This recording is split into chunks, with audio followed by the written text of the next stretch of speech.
for something that can kind of check your family tree and see whether or not you've made some mistakes? Well, you're not alone. I'm Aimee Cross, and I want to talk to you a little bit about some of the options that are out there for you. I did a video recently about Ancestry's new ProTools, and a lot of people were interested in it and the cost of it, and some people are upset about the cost of it. But one of the ProTools that Ancestry is offering is what they call the TreeChecker, and it checks things in your tree and looks for inconsistencies in your tree. One of the things that I should caution people against is it doesn't guarantee that you have the right people in your tree. It's just looking for problems in the tree that are data related, okay? Like, was an event entered in after somebody's death that's not a probate? You know, like, was there a child born after this guy died? Or was there even a residence after this guy died? And so that is one of the things that ProChecker or that TreeChecker is checking on Ancestry's ProTools. Well, you have to pay not only for the Ancestry subscription, but you have to pay the additional monthly fee in order to get that. And I wanted to talk to you today about FamilySearch's family tree and talk about the fact that they have data problems that they've been doing for quite a while now that are evident in your tree. And I want to tell you a little bit about what are the things that you can find on the FamilySearch tree. And this is all free. There's no charge for the FamilySearch tree. What are the data problems that the FamilySearch tree will identify for you? And if you can use that website as an alternate, as a way for you to kind of check your tree. But before we go into that, I kind of need to explain the tree, because if you don't know the FamilySearch tree, you need to kind of know the way it operates. It's different. It's different than an Ancestry tree. When you create a tree on Ancestry, it's yours. Unless you share it with anybody else, you can even make it private. Nobody can see it. Nobody is going to be able to change your tree unless you give them permission to do so. On Ancestry, it's your tree. FamilySearch is different. FamilySearch's tree is a collaborative tree. It's a tree that the living people in your tree are yours. They are not going to be found in other places because living people's identities need to be protected. So that part of the FamilySearch tree is just to your account. But as soon as you connect to somebody that is deceased, FamilySearch is trying to merge these individuals. So the objective of the FamilySearch tree is to put us all together into one big family group. So there's not a whole bunch of different people by the same name who are the same person. I hope this is making sense to you. The downside of the FamilySearch tree is that when you're collaborating with a lot of other people, they may make some changes that you may not agree with. And I have videos on how to deal with that type of stuff when it happens to you. As a result, some people don't always want to use the FamilySearch tree because that frustrates them. I get that. However, there's some aspects of the FamilySearch tree that I really think are really not used as much as they could and should be.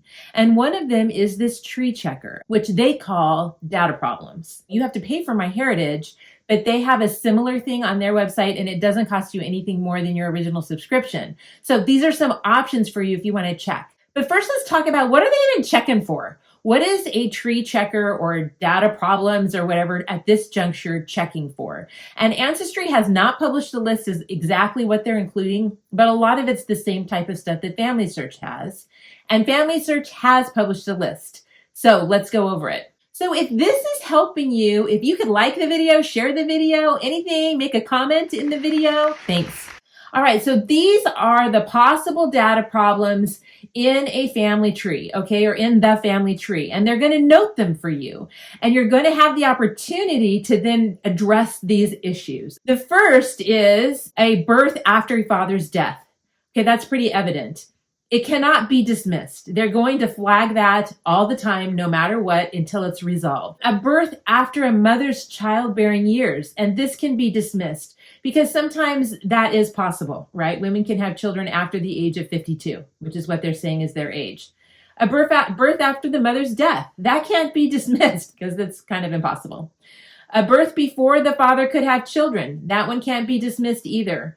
If a child is born before the father's 12. I'm not going to go into all the details here. Now you can see what you can dismiss and what not by what's on this side. A lot of these are deaths or something like that before they either could have had children or before they were alive or after they were dead. Now we're getting into some other things. Invalid characters. The vital name contains invalid characters. And the reason they care about this is because it messes with the AI.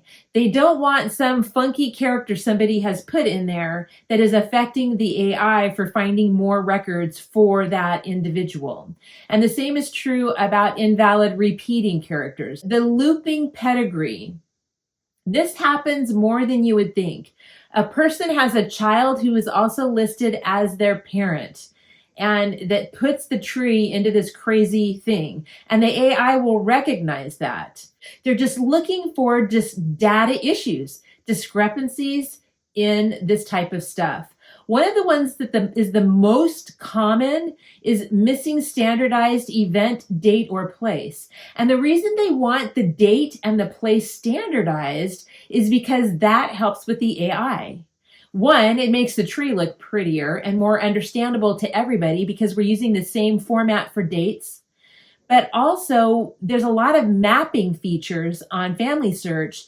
They'll map your tree, and it's so cool. But unless they have standardized locations in there, it doesn't work. So twofold thing. One, cool features that you don't get if it's not standardized. Two, AI can't find additional hints and records for that person if it's not standardized. So those are all of the things that FamilySearch's AI is looking for when they're looking for data problems. Let me show you what it looks like in the tree. So if I move over in this tree, and I'll show you some other data problems, but this is the one that I wanted to show. I'm way out in my tree. There's an Edward Babbitt in my tree. Now, I have not confirmed this information personally in the FamilySearch tree. So I honestly can't speak to it. But we have an Erasmus Babbitt who married an Abigail Babbitt. And then we have an Edward Babbitt who married Abigail Tinsdale. And if you'll notice, it's right here. We have an Edward Babbitt married to an Elizabeth Thayer. And they have the same ID FamilySearch number. And because this is a global tree, each person in the tree is given a number. That way they can kind of be organized. I hope that makes sense to you. So this same guy was married to two different women according to the tree, and they had two children who then married one another. Is it possible? Yes, it's possible. Is it probable? I don't know. All right. So they were born 15 years apart, but I don't know. So they have this little red circle here with the exclamation point. And if I click on it, it says, hello, data problem, right? Reoccurring person. This person appears in this pedigree in more than one location. If you're wanting help building your family tree, sign up for coaching. The link is in the video description below, where you can click this right up there. So I can go into Edward Babbitt and I can now take a look at him and I can see what the scoop is with this Edward. And I see that Edward was married to Abigail, had these supposedly 5 children. Then we have an Edward married to an Elizabeth Thayer, who supposedly had 8 additional children, and 2 of them ended up getting married. This is a great one that I needed to be flagged about, because my guess is there's something wrong here. There definitely would need to be more research to determine whether or not there was a problem. Now, let's say the research has been done and it was determined that there wasn't a problem.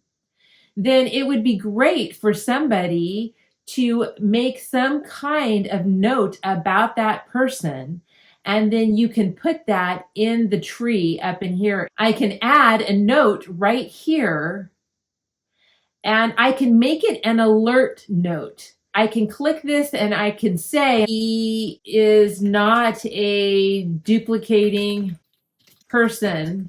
And then I could say that he truly did give birth to children who married one another. They had different mothers. And then I could save that.